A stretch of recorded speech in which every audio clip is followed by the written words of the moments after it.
7 days a week, until my body fails or my faith falters, whichever comes first. The morning prayer begins before my feet touch the cold metal floor. Speakers hidden in the walls crackle to life, broadcasting the voice of Subdeacon Morvis from somewhere high above in the administrative levels.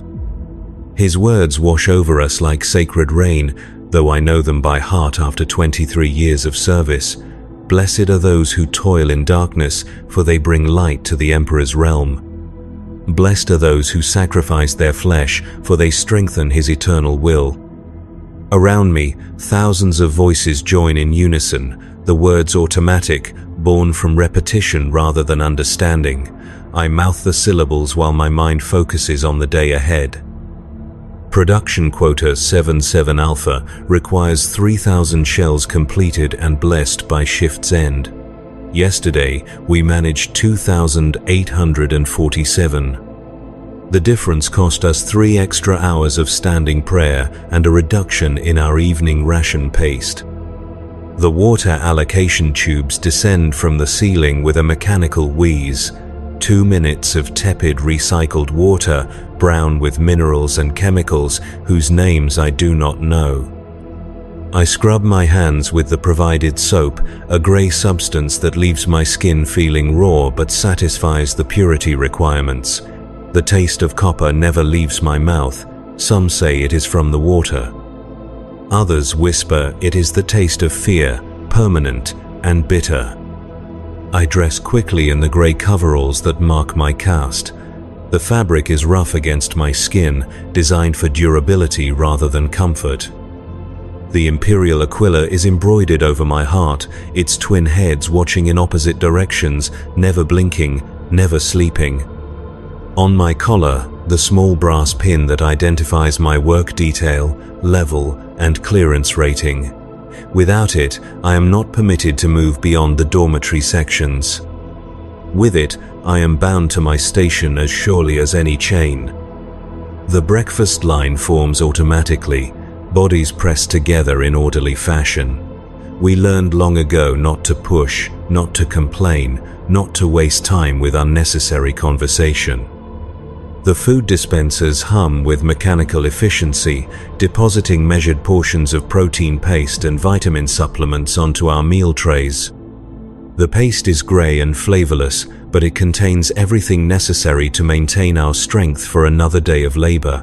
Flavour is a luxury reserved for those who serve in higher capacities. As I eat, I listen to the morning announcements echoing from speakers placed throughout the mess hall.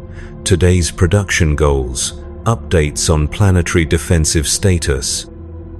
A reminder that citizens showing signs of mutation should report to the nearest ecclesiarchy station for cleansing.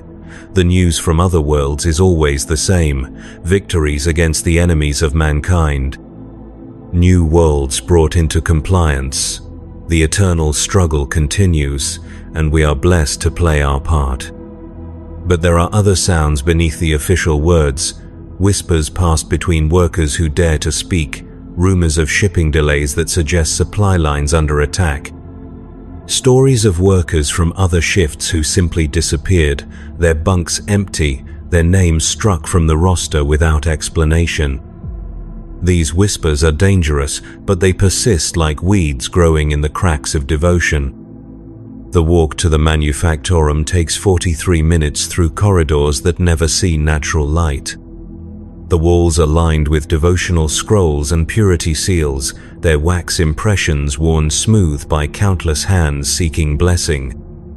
Servo skulls drift overhead, their mechanical eyes recording everything, their vox grills occasionally crackling with binary cant as they communicate with the machine spirits that govern our daily routines. I keep my eyes forward, my pace steady, my expression neutral. The other workers move in the same mechanical fashion, a river of grey cloth and bowed heads flowing through arteries of metal and stone. Some are older than me, their backs bent from decades of service, their hands scarred from years of handling blessed ammunition. Others are younger, still carrying traces of hope in their movements, not yet worn smooth by the grinding reality of their existence. All of us share the same destination, the same purpose, the same inevitable end. The manufactorum floor is a cathedral of industry, its ceiling lost in shadows and smoke. Massive conveyor belts snake between workstations, carrying raw materials in one direction and finished products in another. The air thrums with the sound of machinery, a mechanical hymn that never stops, never slows, never allows for silence. Steam hisses from pipes overhead, carrying the blessed oils and sacred unguents that keep the production line sanctified. My station is number 4779, marked with my designation and blessed with a small shrine to the machine god. The tools are laid out with precise care, each one cleaned and consecrated according to the morning rituals. Shell casings arrive in metal bins, their brass surfaces dull but free of imperfection. Gunpowder, blessed by the tech priests, waits in measured portions. Projectiles, each one inscribed with microscopic prayer scrolls, gleam under the artificial light. The work is methodical, almost meditative in its repetition. Take a casing, inspect for flaws, fill with the precise amount of blessed powder, seat the projectile, crimp the edge with tools that have been used by 1,000 workers before me. Each shell must be perfect, because imperfection in our work means death for the Emperor's servants who depend on our craftsmanship. This knowledge weighs heavy, but it also provides purpose. Every shell I complete might save a loyal guardsman's life, might fell a heretic, might help hold the line against the darkness that presses against our borders. The hours pass without variation. The quota counter above our section ticks upward with each completed shell, but never fast enough to ease the tension that builds throughout the shift. Supervisors walk between the workstations, their red robes marking them as servants of the Mechanicus, their augmetic eyes scanning for inefficiency or imperfection. They rarely speak, but their presence is constant, a reminder that we are watched, measured, evaluated with every movement we make. Halfway through the shift, the daily execution bell tolls 3 times. Somewhere in the hive, 3 citizens have been found wanting. Perhaps they spoke words of doubt. Perhaps their production fell below acceptable levels. Perhaps they simply looked too long at something they should not have seen. The reasons matter less than the outcome. 3 lives ended to maintain the purity and efficiency of our world. 3 examples set for the rest of us to contemplate as we work. I try not to think about the faces behind those tolling bells, but the mind wanders despite our best efforts. Were they workers like me, struggling to meet impossible quotas with failing bodies and tired souls? Were they administrators who made the wrong decision, filed the wrong report, failed to show sufficient enthusiasm for their duties? The uncertainty is perhaps worse than knowing, because it means any of us could be next, for reasons we might never understand. The afternoon brings a new challenge.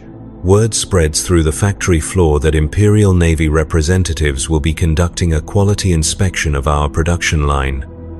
This news transforms the already tense atmosphere into something approaching panic. The supervisors become more aggressive in their oversight, barking corrections and adjustments in binary cant that none of us fully understand but all of us fear. The pace increases, but so does the pressure for perfection. Quality inspections can result in commendations for exceptional work, but they more often result in punishments for failing to meet the exacting standards expected of those who serve the Emperor's war machine. Workers have been taken away during such inspections, never to return. Entire production lines have been shut down, their personnel reassigned to punishment details or worse. The stakes are higher than our usual daily struggle for survival. When the inspection team arrives, the entire floor falls silent, except for the constant hum of machinery. 3 figures in navy blue uniforms move between the workstations, their faces hidden behind ceremonial masks that bear the aquila and other symbols of imperial authority. They select shells at random, examining them with instruments I do not recognize, marking their findings on data slates with styluses that gleam like small weapons. At my station, they pause longer than at others. One of the inspectors holds up a shell I completed earlier in the day, turning it in the light, running sensors over its surface. My heart pounds with a rhythm that threatens to shake my hands, but I keep working, focusing on the shell currently in my grasp, trying to appear calm and competent. The inspector makes a notation on his slate, replaces the shell in the completed bin, and moves on without a word. The inspection lasts 2 hours, though it feels like days. When the team finally departs, the silence stretches for long minutes before the normal sounds of production gradually resume. No announcements are made about their findings, no immediate consequences declared. We return to our work with the knowledge that judgment has been passed, but we will not know the verdict until it is delivered in whatever form the authorities deem appropriate. The final hours of the shift are the hardest. Bodies grown tired from hours of repetitive labor begin to make mistakes. Minds dulled by monotony lose focus at crucial moments. The quota counter continues its relentless advance, but our pace slows despite our best efforts. Supervisors become more frequent in their patrols, their mechanical voices offering corrections and warnings with increasing frequency. The pressure builds like steam in the overhead pipes, seeking release that cannot come until the shift bell finally sounds. As the day wears toward its end, I find myself thinking about the world beyond the hive walls. Somewhere above us, beneath a sky I have never seen, the Emperor's armies fight battles whose outcomes determine whether we live or die. Somewhere among the stars, ships carry the products of our labor to distant worlds, where they will serve purposes we can only imagine. Our small contributions become part of something vast and incomprehensible, a war machine spanning the galaxy. But these thoughts are dangerous, and I push them away before they can take root. My world is this station, this shift, this endless cycle of production and rest. To think beyond it is to risk losing focus, making mistakes, drawing unwanted attention. The universe beyond our walls is too large, too complex, too violent for minds like mine to comprehend. Better to concentrate on the work at hand, the simple task that gives meaning to existence. The shift bell finally sounds, its tone cutting through the industrial noise like a sword through flesh. Around me, workers straighten their aching backs, set down their tools, prepare for the long walk back to the dormitories. But the day is not over.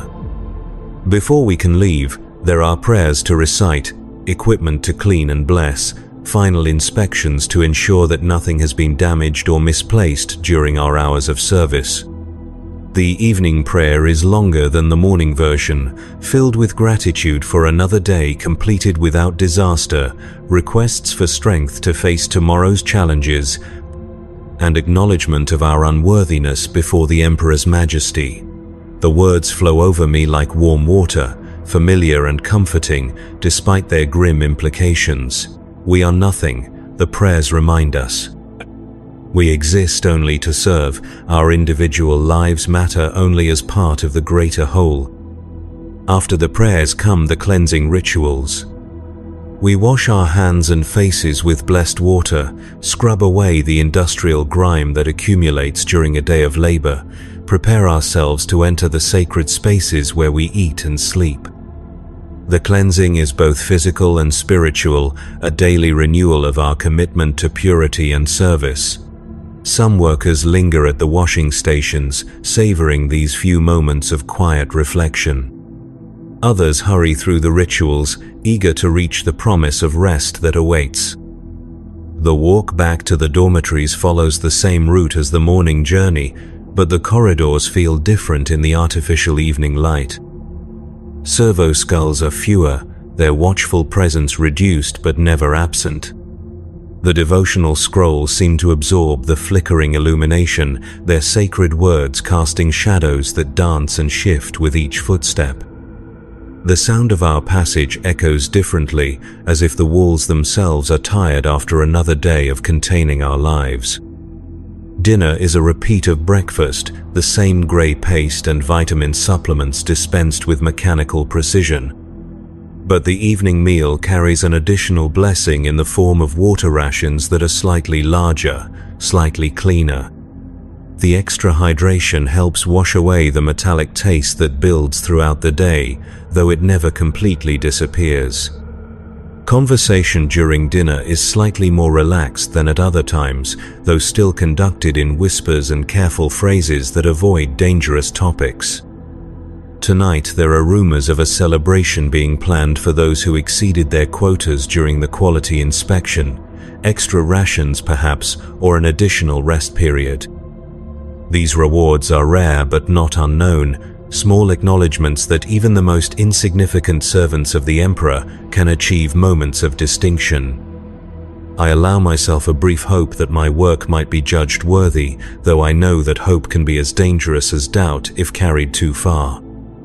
After dinner comes the most dangerous part of the day, the brief period before sleep when minds are tired enough to wander into forbidden territory. This is when workers sometimes speak too freely, question too openly, remember too much of what life might have been under different circumstances. The commissariat knows this, and their informants are most active during these evening hours, listening for signs of sedition or weakness that might require correction. I return to my bunk and lie quietly, listening to the sounds of 17 billion people settling into rest. Coughs and whispers echo through the dormitory caverns. Somewhere, a child cries until soothed by voices too tired to offer anything but the hope that tomorrow might be easier.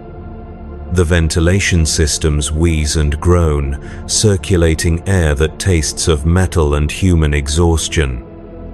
Sleep comes slowly, interrupted by dreams of endless production lines and shells that never quite meet the required specifications.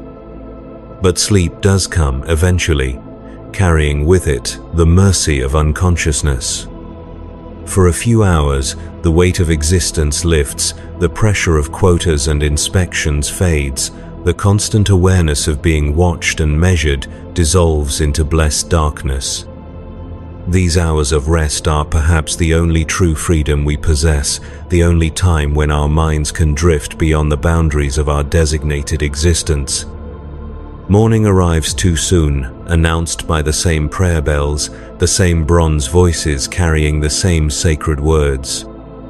The chronometer displays its red numbers, marking another day in a cycle that will continue until my body fails or my faith falters.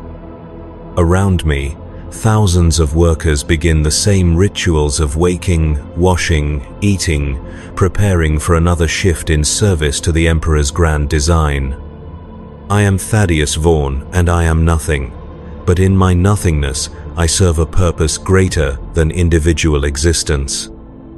Each shell I craft, each prayer I recite, each day I survive, adds one more small thread to the vast tapestry that keeps humanity alive in a universe determined to destroy it.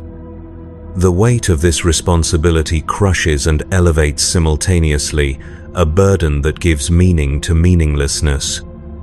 Today's quota will be the same as yesterday's.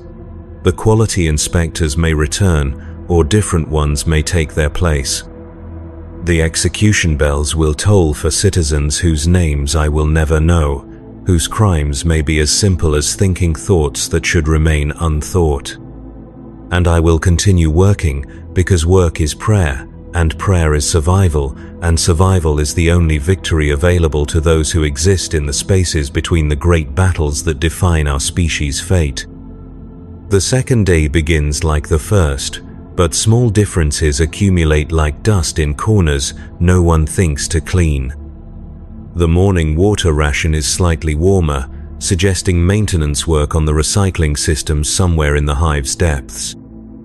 The protein paste has a different texture, grittier than usual, which might indicate supply chain disruptions or new additives designed to improve our nutritional intake. These minor variations are noteworthy because they represent change in a world designed to eliminate uncertainty through absolute routine. During the walk to the manufactorum, I notice additional servo skulls drifting through the corridors, their mechanical eyes scanning faces with what seems like increased attention.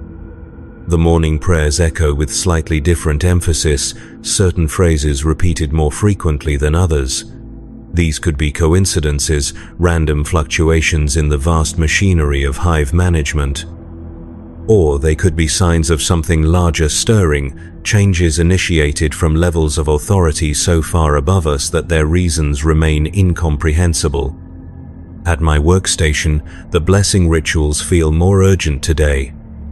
The tech priest overseeing our section performs additional prayers over the machinery, anointing key components with sacred oils while chanting in binary cant that carries undertones of concern. The morning quota announcement comes with new addendums about quality requirements, precision tolerances tightened to margins that will be difficult to achieve without slowing our pace. These adjustments suggest that yesterday's inspection results were not entirely favorable. The work begins as always, but the atmosphere is different. Supervisors patrol more frequently, their augmetic eyes lingering longer on each worker's performance. The completed shell counters seem to advance more slowly, though our pace has not decreased. Time itself feels stretched, each hour lasting longer than it should, each completed task requiring more effort than yesterday. The weight of increased scrutiny presses down like a physical force. Midway through the morning shift, an announcement crackles over the Vox speakers. Production line 77 Beta has been selected for additional quality assurance measures. This is our line, our section, our workstations. The news spreads through the workforce like ripples in still water, each person absorbing the implications without visible reaction but feeling the internal shift from routine concern to active fear. Additional quality assurance can mean many things, none of them entirely positive. Within an hour, the additional measures become clear. New supervisors arrive from upper levels, their red robes bearing symbols I do not recognize but which obviously carry significant authority. They establish observation posts at key locations throughout our section, their augmetic eyes recording every movement, every gesture, every deviation from optimal performance.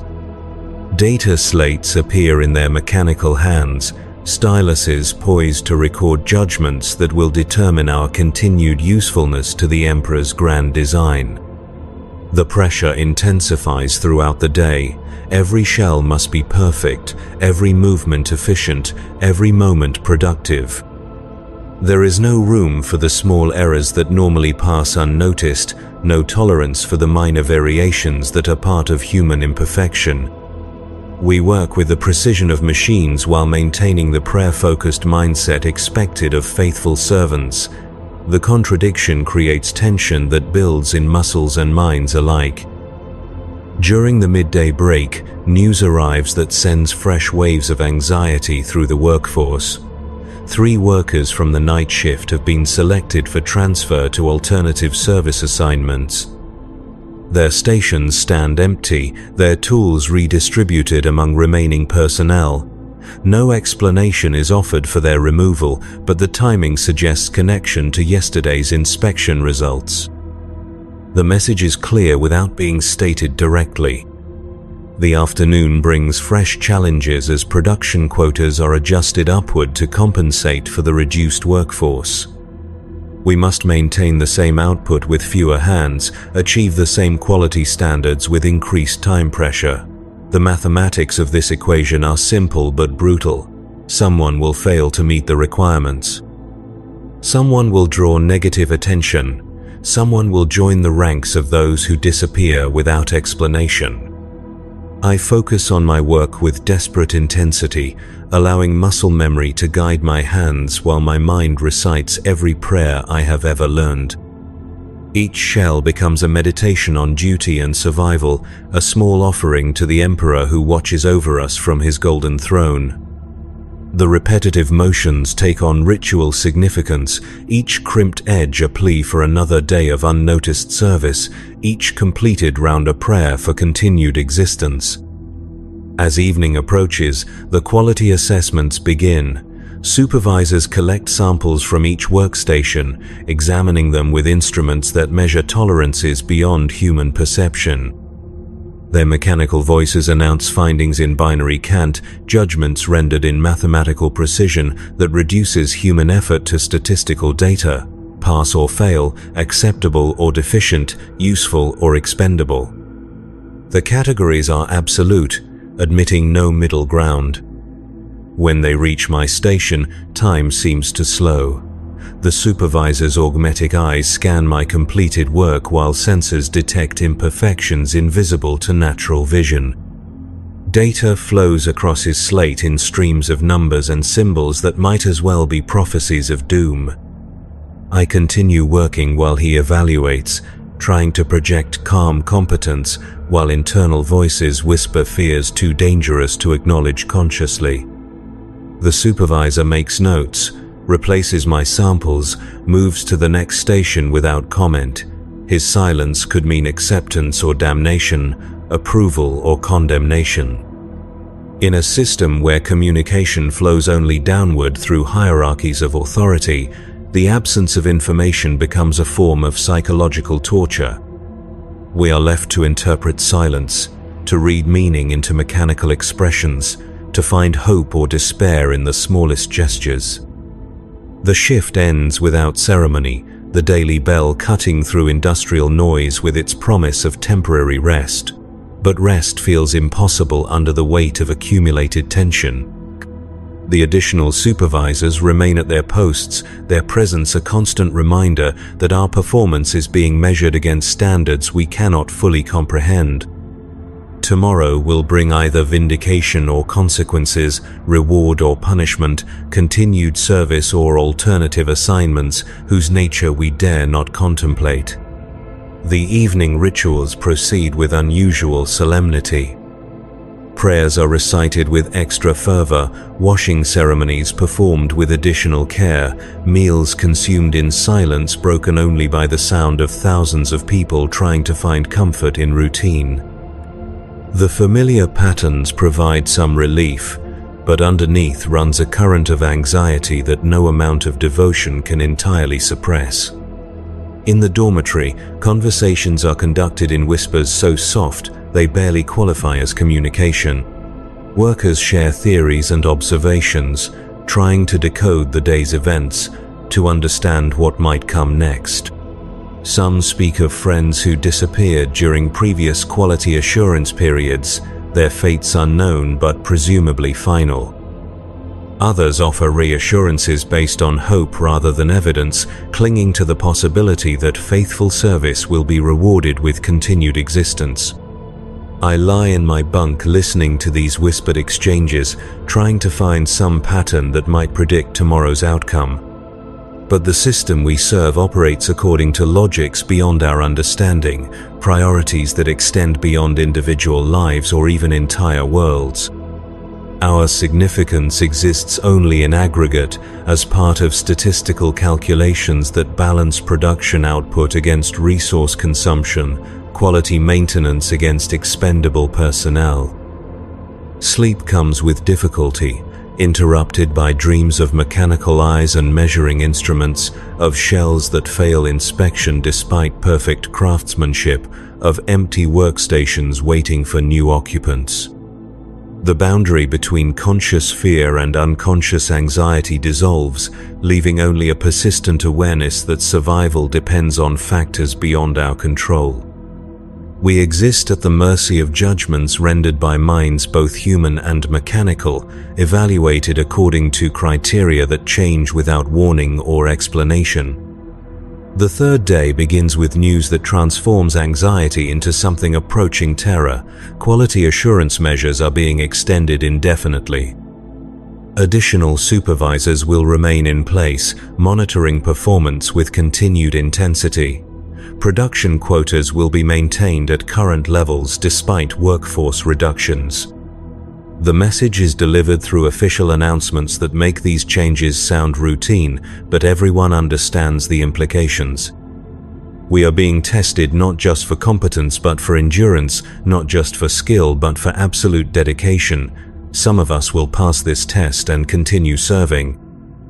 Others will be found wanting and removed from the equation. The selection process will be objective, mathematical, final. Personal histories of faithful service provide no protection against current inadequacy. Past achievements cannot compensate for present failures. This knowledge changes the atmosphere in ways both subtle and profound. Workers who previously shared minor shortcuts or offered assistance during difficult procedures now focus exclusively on their own performance. Cooperation continues where required by production processes, but voluntary aid becomes rarer as everyone recognizes that helping others might draw attention to weaknesses in their own capabilities. Survival becomes an individual rather than collective endeavor. The work itself remains unchanged, but its context is transformed. Each shell crafted under intense scrutiny, each movement recorded for analysis, each breath taken in an atmosphere charged with the possibility of judgment. The quality of our output improves under this pressure, but so does the psychological cost of maintaining such standards. Perfection is achievable only through the sacrifice of everything that makes labor bearable. Lunch breaks become periods of silent evaluation rather than rest. Workers study each other's faces for signs of stress or weakness, looking for clues about who might be selected for removal. The exercise is futile because the selection criteria remain hidden, but humans cannot resist the urge to predict their own fate by analyzing external signs. Fear creates its own forms of divination, rituals of observation that provide the illusion of understanding without actual insight. The afternoon shift brings an unexpected development. A new worker arrives to fill one of the empty stations, a woman whose age and experience suggest transfer from another section rather than fresh assignment. Her presence raises questions that cannot be asked directly. Why was she moved here during a period of quality assurance? What happened in her previous assignment? Is her arrival a sign of confidence in our section's performance or preparation for further workforce adjustments? She works with the focused intensity of someone aware that first impressions carry permanent consequences. Her technique is flawless, her pace consistent, her attitude appropriately reverent. But there is something in her eyes that suggests familiarity with fear, knowledge gained through experiences similar to our current situation. She has survived previous quality assessments, which makes her either exceptionally competent or extraordinarily fortunate. As the day progresses, patterns emerge in the supervisor's attention. Certain workstations receive more scrutiny than others. Certain workers face more frequent interruptions for measurement and evaluation. These differences could be random, but they feel systematic, as if decisions are being made through processes invisible to us. The mathematics of judgment proceed according to algorithms we cannot perceive but whose results will determine our continued existence. Evening brings the day's first clear consequence. During the shift-end announcements, 3 worker designations are called for immediate reporting to administrative offices. The named individuals set down their tools, clean their stations with unusual care, and walk away from their workbenches with the steady pace of people who understand that their service in this capacity has ended. Whether they will be reassigned, retrained, or processed for alternative forms of contribution remains unspecified. Their departure leaves gaps in the production line that will need to be filled, quotas that must be met with further reduced personnel. The mathematics become increasingly difficult as the available workforce shrinks while expectations remain constant. Someone will need to work faster, more efficiently, with even greater precision. The survivors will carry additional burden as the price of continued survival. The evening rituals proceed with mechanical precision, but underneath the familiar patterns runs a current of desperate gratitude among those still present to perform them. Each prayer recited represents another day of useful service, each washing ceremony a renewal of commitment to purity and efficiency. The routine activities take on heightened significance as expressions of continued worthiness rather than mere obligations. In the dormitories, the empty bunks serve as silent reminders of the selection process at work around us. Personal belongings have been removed, sleeping spaces reallocated, any evidence of individual existence carefully erased. The efficiency of this erasure suggests long practice, systematic procedures for managing the transition from useful service to alternative contribution. The system operates with the smooth precision of a machine designed for exactly these purposes. Sleep remains elusive, interrupted by the awareness that tomorrow will bring fresh evaluations, new opportunities for failure, additional chances to be found wanting. The quality assurance period continues without specified end date, a perpetual examination that could conclude at any moment with judgments both positive and negative. We exist in a state of suspended resolution, useful servants whose usefulness is under constant review. Dreams blend with waking thoughts, creating a continuous stream of anxiety punctuated by brief moments of unconsciousness. The boundaries between rest and work, sleep and vigilance, safety and danger become increasingly unclear. Everything becomes part of the evaluation process, every moment a test of worthiness for continued service. The totality of existence narrows to the single question of whether tomorrow will bring another opportunity to demonstrate usefulness to the Emperor's grand design. Morning arrives with familiar bells and unfamiliar announcements. The quality assurance period has produced preliminary results, though these will not be shared with the workforce until final evaluations are complete. This news provides no comfort, only confirmation that judgments are being made through processes beyond our influence or understanding. We continue working while decisions about our fate proceed according to criteria that remain opaque to those most affected by their outcomes. The fourth day brings subtle changes that accumulate into significant shifts in our daily reality. The morning prayer includes additional verses about acceptance of divine will, suggesting that major announcements may be forthcoming.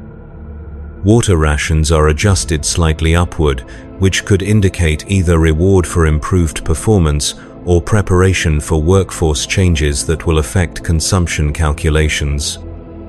The protein paste includes new additives whose purpose remains unclear, but whose presence marks another small deviation from established routine. At the workstations, the intensity of supervision reaches new levels. Mechanical eyes record every gesture, every pause, every deviation from optimal efficiency. Data streams flow constantly to analysis centers where human and machine intelligence collaborate to reduce our performance to mathematical certainties. The weight of this attention creates its own form of pressure, transforming simple tasks into acts of desperate precision. New tools appear at selected workstations, precision instruments that enable more accurate manufacturing while requiring higher levels of skill to operate effectively.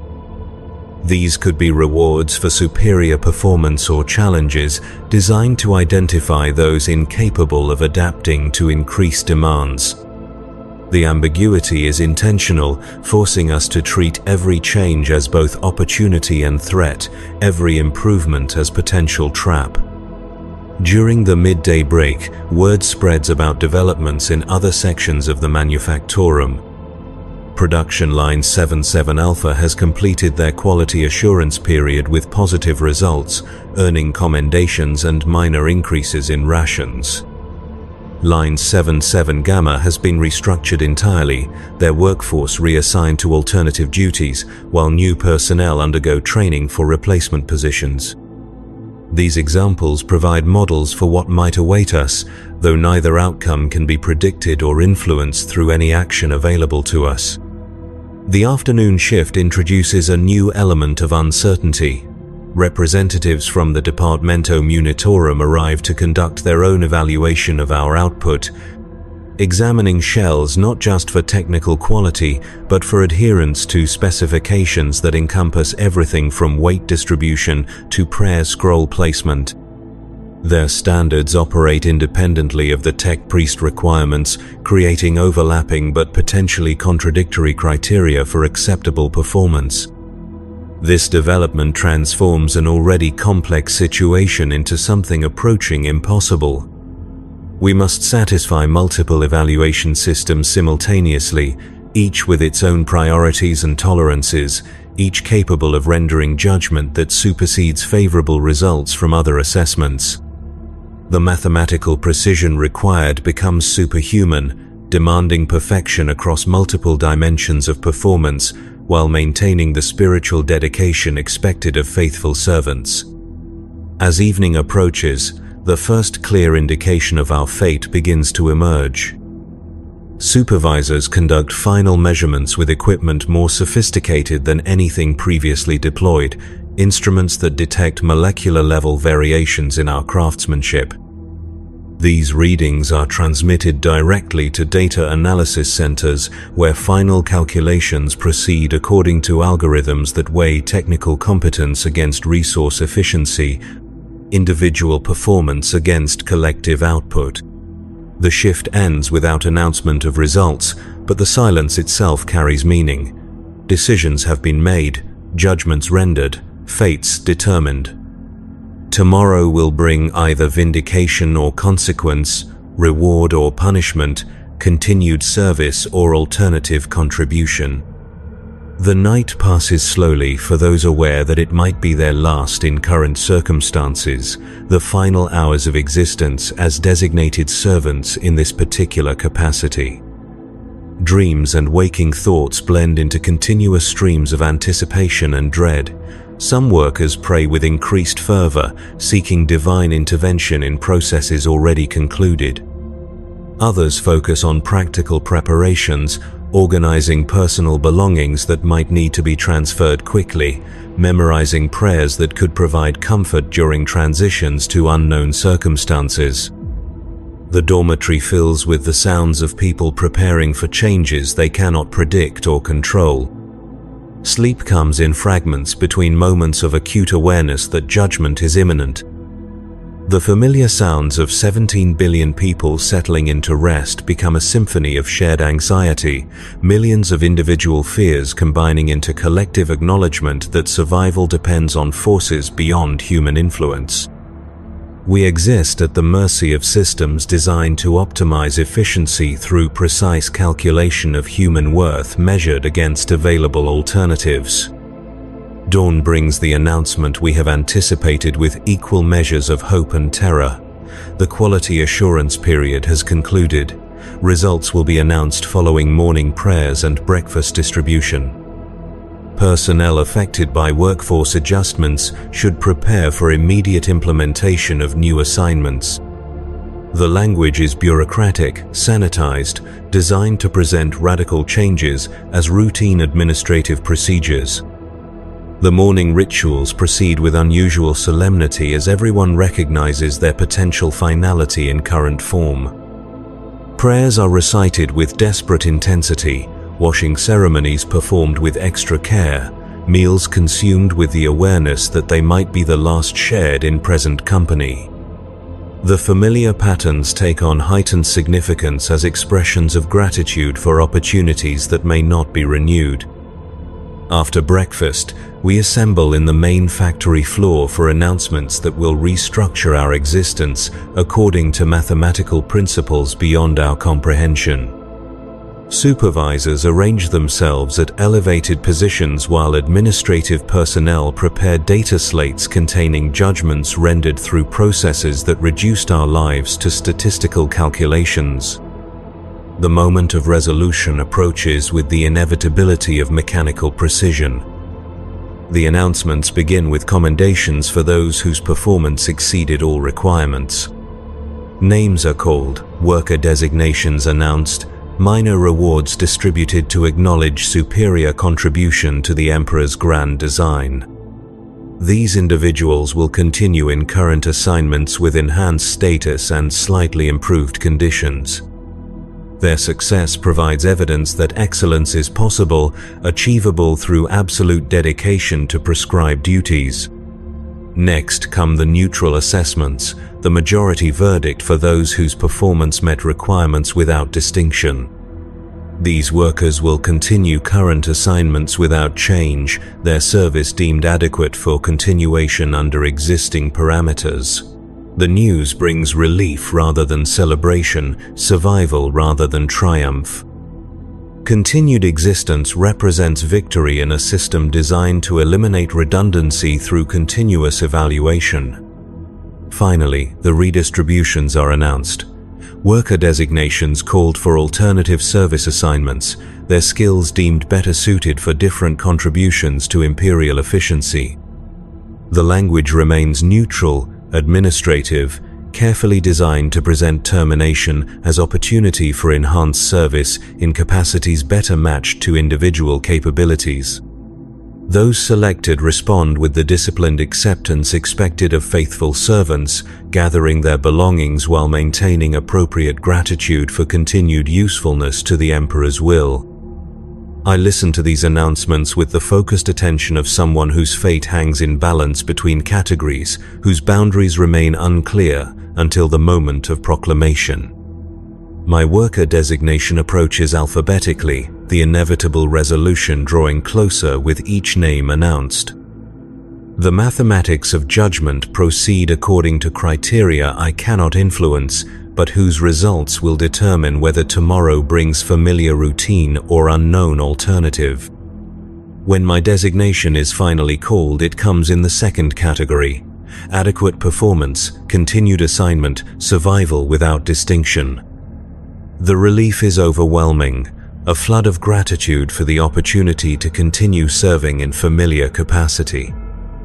Another day, another shift, another chance to contribute to the vast machinery that keeps humanity alive in a universe determined to destroy it. But the relief is tempered by awareness of those selected for redistribution, workers whose service in this capacity has ended despite years of faithful dedication.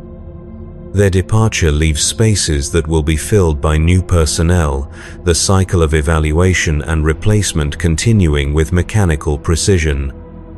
The system operates according to principles that optimize collective efficiency through calculated sacrifice of individual continuity. The day concludes with modified routines adjusted for reduced personnel and redistributed responsibilities. Those remaining must absorb additional duties while maintaining the same quality standards that prompted the recent evaluation period. The mathematics become more challenging, but the consequences of failure remain absolute. Excellence is not optional when survival depends on continued usefulness to purposes greater than individual existence. Evening brings the first glimpse of our new reality. Empty workstations are cleaned and prepared for incoming personnel whose training will proceed according to lessons learned through recent quality assurance procedures. The efficiency of this transition demonstrates the system's capacity for continuous optimization, its ability to process human resources with the same mechanical precision applied to raw materials and finished products. The new workers arrive within hours of the announcements, their grey coveralls fresh from supply distribution, their faces carrying expressions familiar from memories of my own first day 23 years ago. They move with the careful attention of people aware that initial impressions will influence all subsequent evaluations, their gestures measured and appropriate, their silence broken only by whispered prayers for guidance and acceptance. I watch them take positions at stations recently vacated by workers whose names are already being erased from rosters and records. The continuity of production supersedes individual identity, the flow of shells maintaining its rhythm despite the human changes that punctuate but never interrupt the greater process. New hands learn the same motions, new minds absorb the same prayers, new bodies adapt to the same demands that have shaped countless servants before them.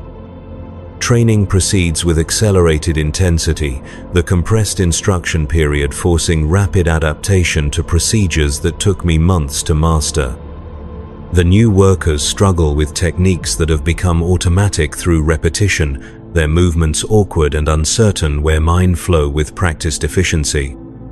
But they learn quickly, driven by awareness that competence must be demonstrated before evaluation periods conclude with permanent judgments. During the midday break, I find myself assigned as mentor to one of the new arrivals, a young woman whose worker designation marks her as fresh from the education sectors where citizens receive basic training before assignment to productive duties. Her questions reveal gaps in understanding that I remember from my own early service, uncertainties about procedures and expectations that experience gradually resolves through accumulated observation and instruction. She asks about the workers who previously occupied these stations, what happened to them, whether their reassignment represents advancement or punishment.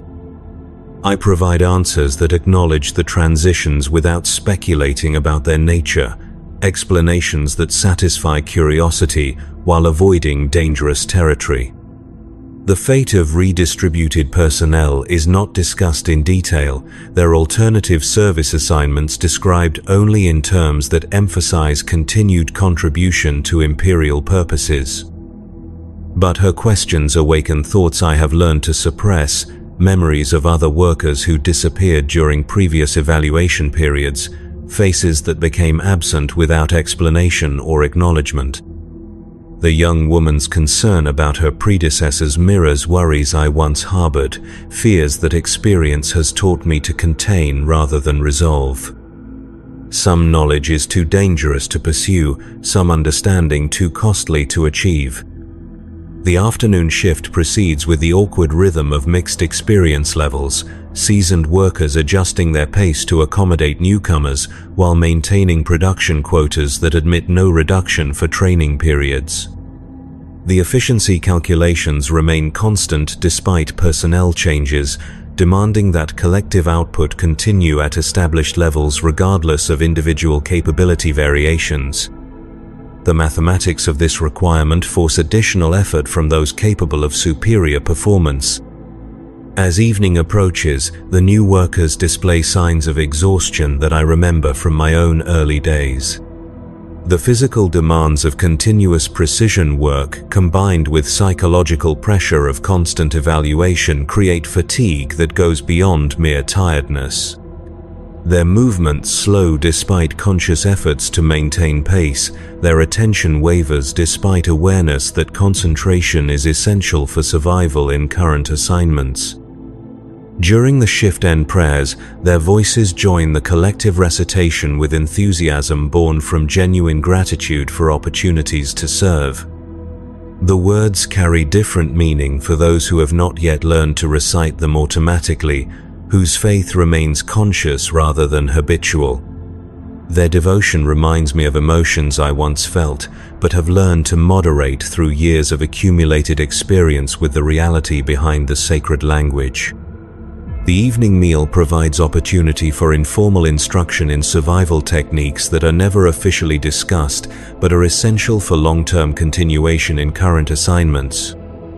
I share knowledge about pacing work to avoid premature exhaustion, about maintaining attention without appearing overly focused, about projecting appropriate levels of competence without drawing excessive scrutiny. These lessons constitute unauthorized education, but they serve purposes that benefit overall productivity. In the dormitories, the new workers ask questions about life beyond the immediate demands of daily service, about advancement opportunities and retirement provisions, about families and connections that might exist outside the hive structure. Their inquiries reveal assumptions about existence that I once shared, but have learned to abandon through gradual recognition of actual rather than theoretical realities. The answers I provide are gentle but accurate, truth delivered in doses that can be absorbed without causing despair. Sleep comes more easily tonight, the successful completion of another evaluation period providing temporary relief from the constant anxiety that accompanies uncertain status. But the relief is limited by knowledge that assessment never truly ends, that performance monitoring continues during every moment of service, that future evaluations will arrive with the same mathematical precision that characterized recent proceedings. Survival represents only temporary victory in a system designed for continuous optimization through calculated replacement. Dreams carry fragments of conversations with redistributed workers, memories of colleagues whose service concluded during previous quality assurance periods, faces that become increasingly difficult to recall as time passes and new personnel fill spaces they once occupied. The human cost of efficiency improvements remains visible only in these unconscious moments when rational suppression of dangerous thoughts relaxes its protective control. Morning brings news that transforms recent victories into renewed uncertainties. The Manufactorum has been selected for inclusion in a system-wide efficiency enhancement program, a comprehensive review of operations that will examine every aspect of production from raw material acquisition through finished product distribution. The announcement presents this development as recognition of our excellence, reward for the superior performance demonstrated during recent evaluations. But experience suggests alternative interpretations. System-wide reviews often precede major restructuring, wholesale changes that optimize performance through methods more radical than personnel redistribution. Entire facilities can be relocated, production lines completely redesigned, workforce requirements altered according to calculations that encompass factors beyond local efficiency measurements. The scope of potential change expands beyond individual survival to encompass the continuation of familiar existence itself. The new workers receive this announcement with confusion, lacking sufficient experience to interpret its implications. They focus on the positive language, the references to recognition and excellence, the suggestions of advancement and improvement. Their optimism highlights the distance between official presentations and operational realities, the gap between authorized interpretation and accumulated understanding of actual patterns. Preparation for the system-wide review begins immediately, supervisors implementing new monitoring procedures while administrative personnel compile comprehensive records of recent performance data. The intensity of documentation exceeds anything experienced during local evaluations, suggesting review criteria that encompass dimensions of assessment previously unconsidered. Every aspect of our operation will be measured against standards whose nature and origin remain unspecified. Work continues under this enhanced scrutiny, but the atmosphere shifts in ways both subtle and profound. Conversations become more guarded, movements more calculated, expressions more carefully controlled. The awareness of comprehensive evaluation creates behavioral modifications that ripple through every interaction, every gesture, every moment of existence within the monitoring environment. We become conscious performers in a production whose script remains unknown to the actors. The days blur together under constant observation, each shift blending into the next through shared awareness that judgment proceeds according to criteria beyond our comprehension. The new workers adapt quickly to this atmosphere, their initial enthusiasm replaced by the focused intensity required for survival under conditions of perpetual assessment. They learn the unspoken rules through observation and instruction, absorbing survival techniques that are essential but never officially acknowledged. Food rations are adjusted according to calculations that factor the review period's enhanced demands, portions increased slightly to maintain productivity under stress conditions that exceed normal operational parameters. The improvement is minor but noticeable, a small acknowledgement that extraordinary circumstances require modifications to standard resource allocation. The gesture provides limited comfort, while confirming that current conditions are indeed extraordinary. Sleep becomes increasingly fragmented as anxiety accumulates through days of intensified monitoring. Dreams blend with waking thoughts, creating continuous streams of consciousness that incorporate elements of work procedures, evaluation criteria, and unconscious fears about outcomes beyond individual control. The boundary between rest and vigilance dissolves under pressure that transforms even private moments into components of the assessment process. Weeks pass without conclusion to the review period, the extended evaluation creating its own form of psychological pressure that differs from but equals the intensity of abbreviated assessments. The prolonged uncertainty wears away mental reserves that are essential for maintaining the focus required for acceptable performance. Some workers begin showing signs of strain that could themselves become factors in final judgments about continued usefulness. Then, without warning or preparation, the review concludes. Announcement comes during a routine shift change, delivered through the same Vox speakers that carry daily prayers and production updates. The comprehensive evaluation has been completed, results compiled, recommendations submitted to appropriate authorities for implementation. Personnel affected by forthcoming changes will receive notification according to established procedures. The language provides no indication of outcomes, no preview of consequences, no preparation for results that could range from commendation to complete restructuring. We continue working while waiting for judgments that will determine whether tomorrow brings familiar routine or fundamental alteration of existence as we have known it. The mathematics of optimization proceed according to algorithms whose logic remains opaque to those most affected by their conclusions.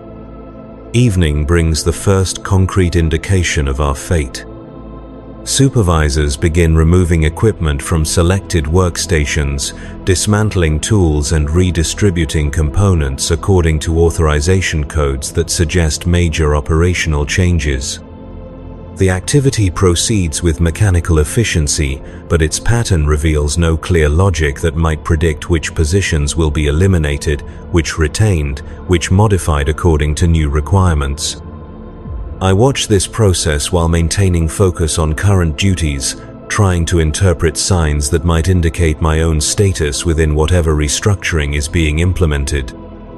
But the criteria remain invisible, the selection process proceeding according to calculations that weigh factors beyond individual performance. The comprehensive nature of the review suggests changes that encompass considerations extending far beyond local efficiency measurements.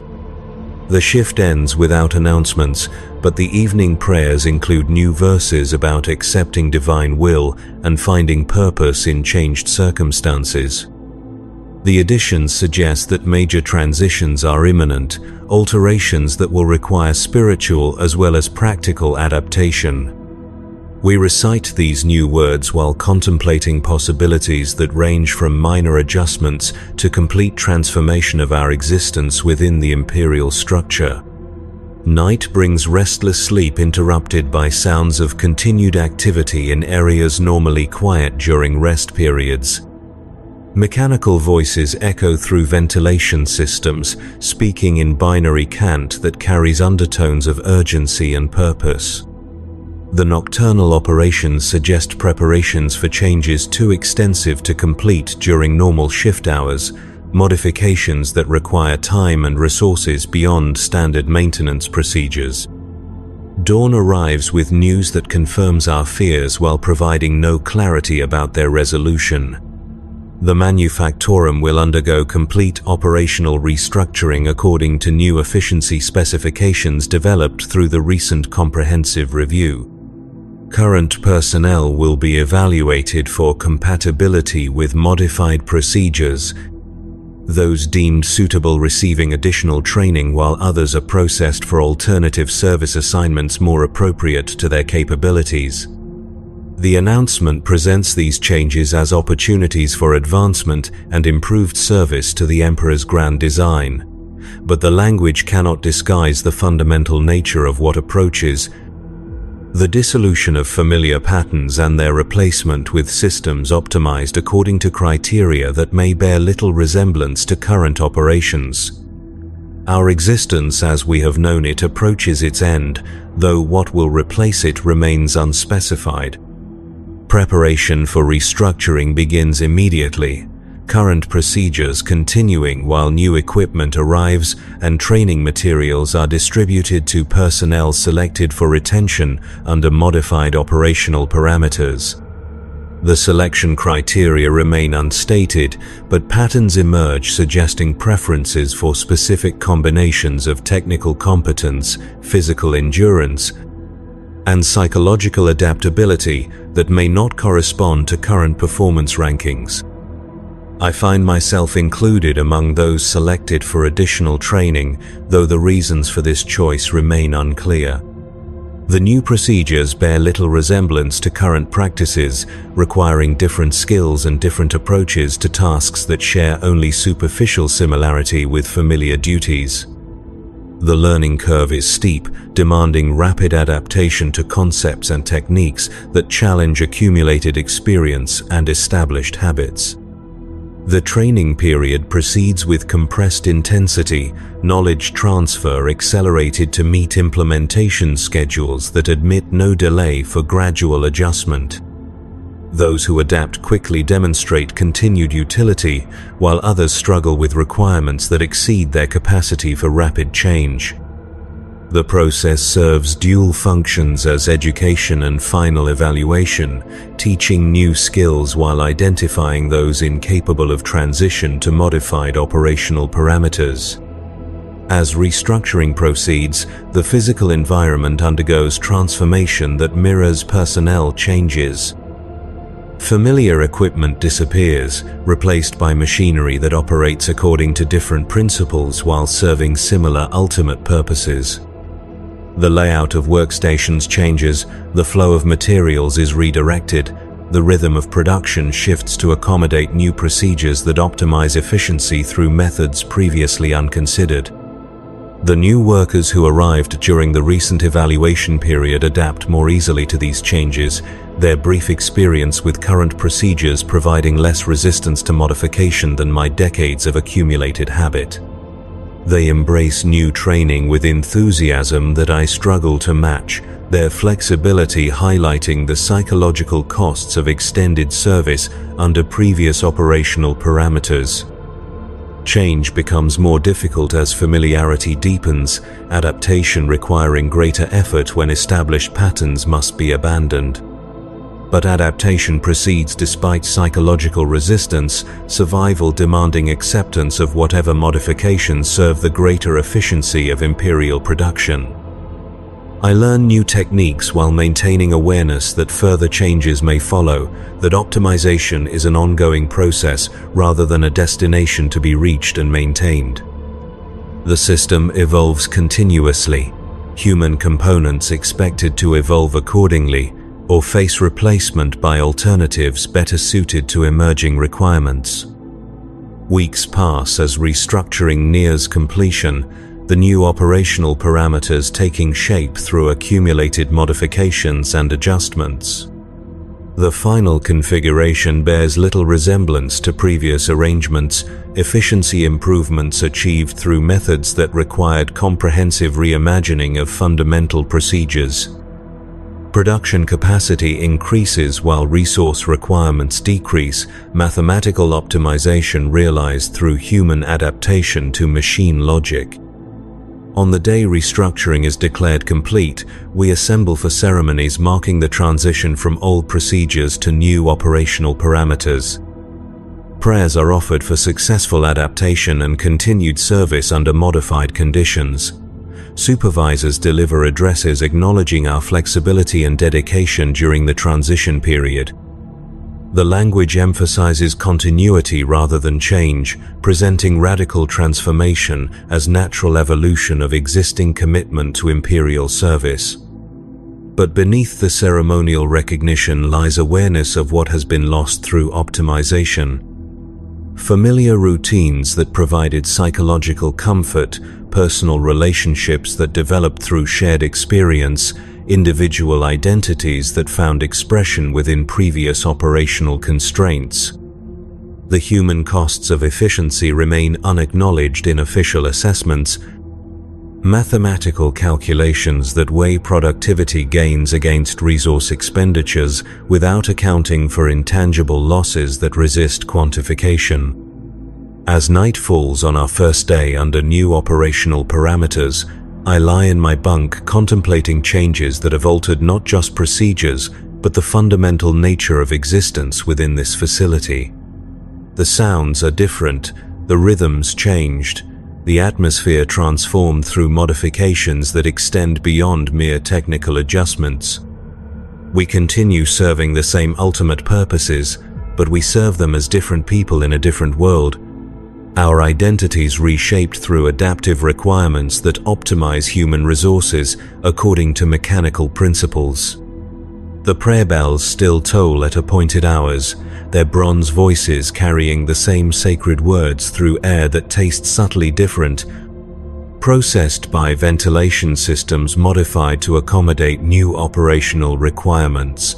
The chronometer displays time in the same red numerals, but the hours feel altered in ways that resist precise description.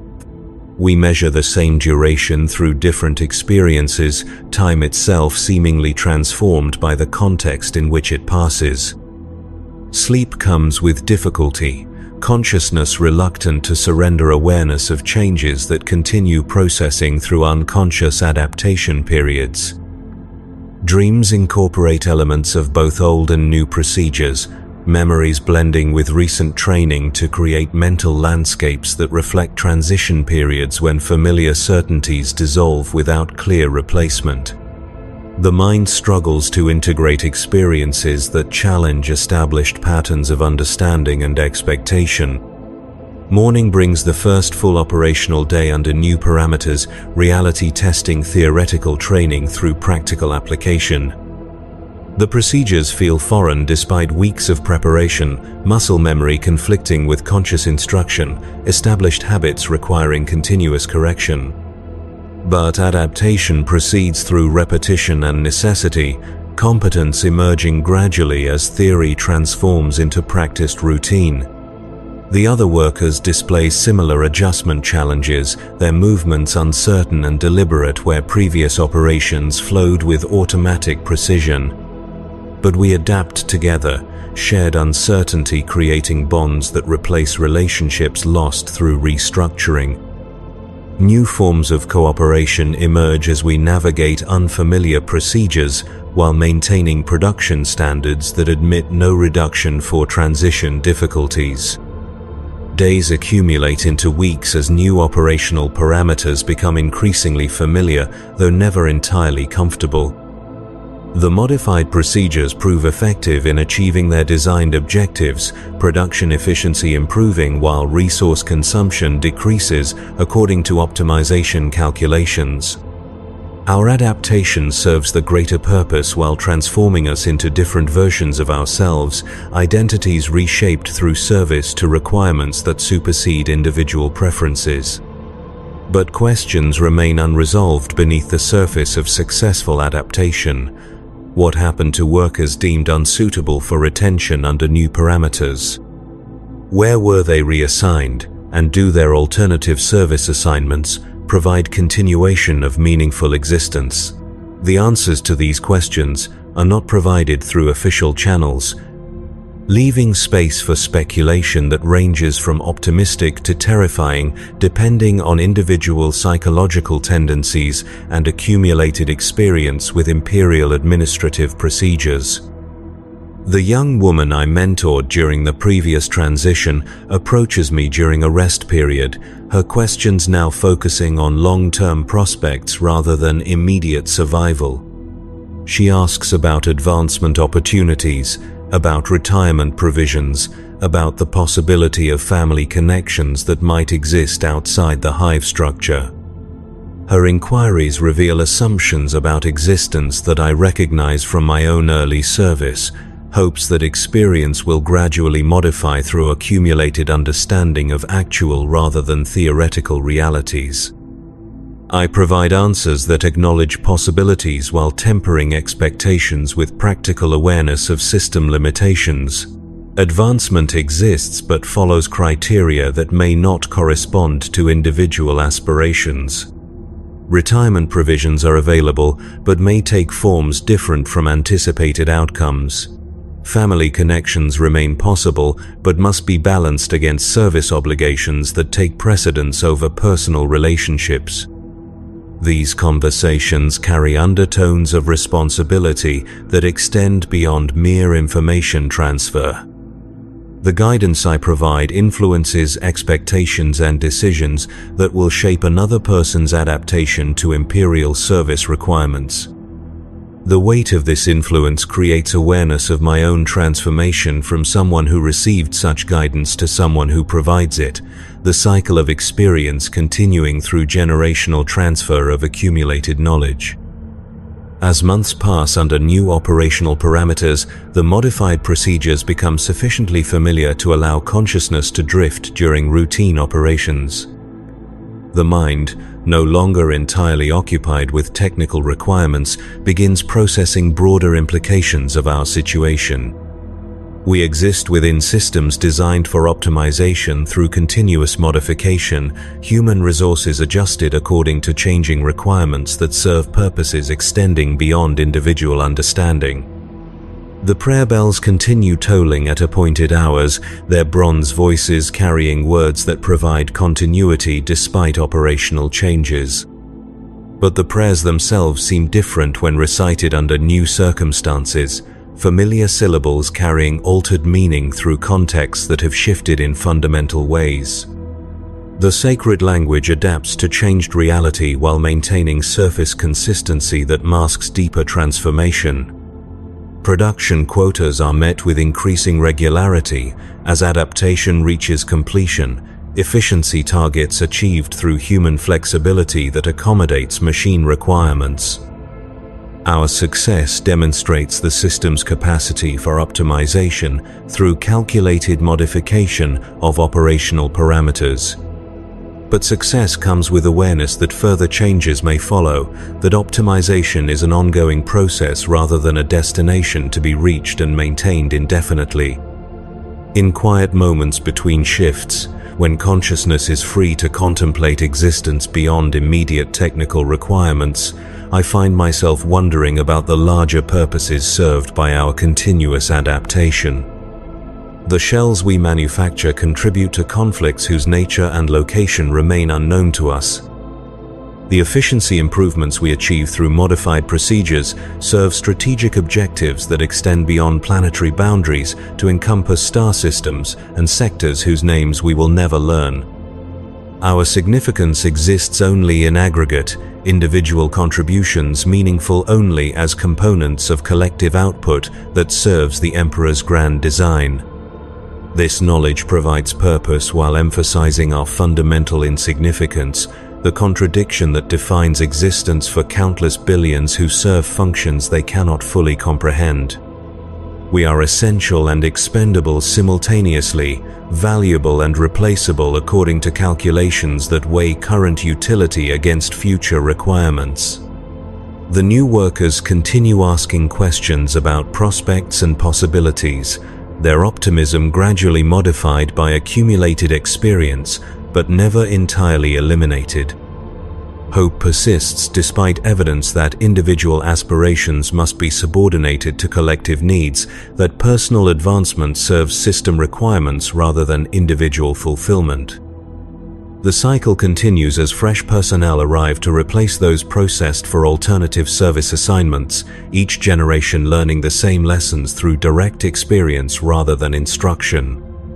Tonight, as I lie in my bunk, listening to the sounds of 17 billion people settling into rest, I contemplate the vast machinery of existence that encompasses our lives while extending far beyond our understanding. Somewhere above the hive's highest levels, beneath stars I have never seen, The Emperor's servants make decisions that will determine whether tomorrow brings familiar routine or further adaptation requirements. Our fate depends on judgments rendered according to criteria we cannot influence or comprehend. Mathematics that reduce human existence to statistical variables in equations whose solutions serve purposes greater than individual survival. The prayer bells toll the hour with their ancient rhythm, bronze voices carrying sacred words through air that tastes of metal and human effort.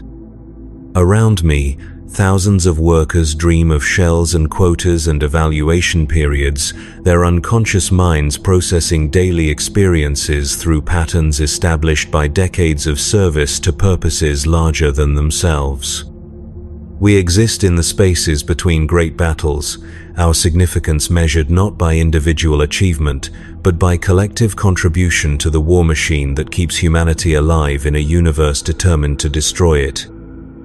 I am Thaddeus Vaughan, and I am nothing, but my nothingness serves something greater than individual existence, each shell I craft adding one more thread to the vast tapestry that holds the line against darkness. Tomorrow will bring another shift, another quota, another day of service under parameters that may change without warning or explanation.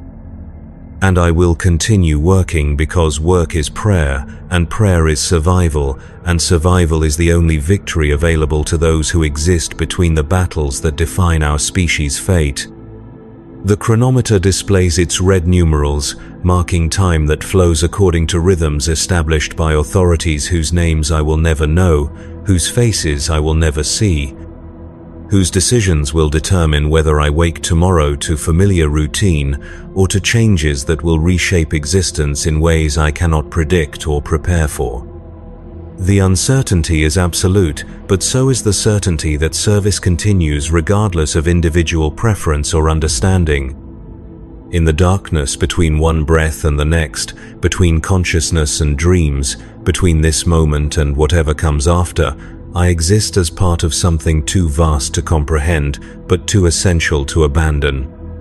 The machinery of the Imperium turns with grinding inevitability, consuming human resources according to calculations that optimize survival through sacrifice, efficiency through adaptation, continuity through constant change. The prayer bells fade into silence, their message delivered and received by millions who will carry its meaning into sleep and dreams and whatever morning brings. The Emperor watches from his golden throne, his divine will expressed through systems that operate with mechanical precision while demanding human flexibility that adapts to requirements beyond individual comprehension. And in the quiet spaces between prayers and quotas, between shifts and evaluations, between existence and whatever lies beyond it, the truth remains unspoken but universally understood by those who serve in the darkness between battles. We are the cost of survival, the price of continuity, the human currency spent to purchase another day of existence for a species balanced on the edge of extinction. The ventilation systems wheeze their eternal rhythm, circulating air that carries the mingled sense of 17 billion lives measured in shifts survived, quotas met, prayers recited with desperate faith in purposes larger than understanding. Somewhere in the darkness, new workers prepare for their first shift while others complete their last, the cycle continuing with mechanical precision that transforms individual tragedy into collective necessity.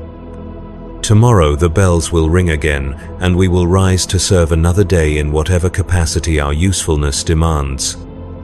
The shells will be crafted, the prayers will be recited, the quotas will be pursued with desperate intensity born from knowledge that failure means more than personal consequence. We will continue existing in the spaces between great events, our significance measured in aggregate rather than individual terms, our survival dependent on adaptation to requirements that change according to mathematical principles beyond human influence. The Emperor's mercy is measured in shifts survived, and tonight we have survived another one.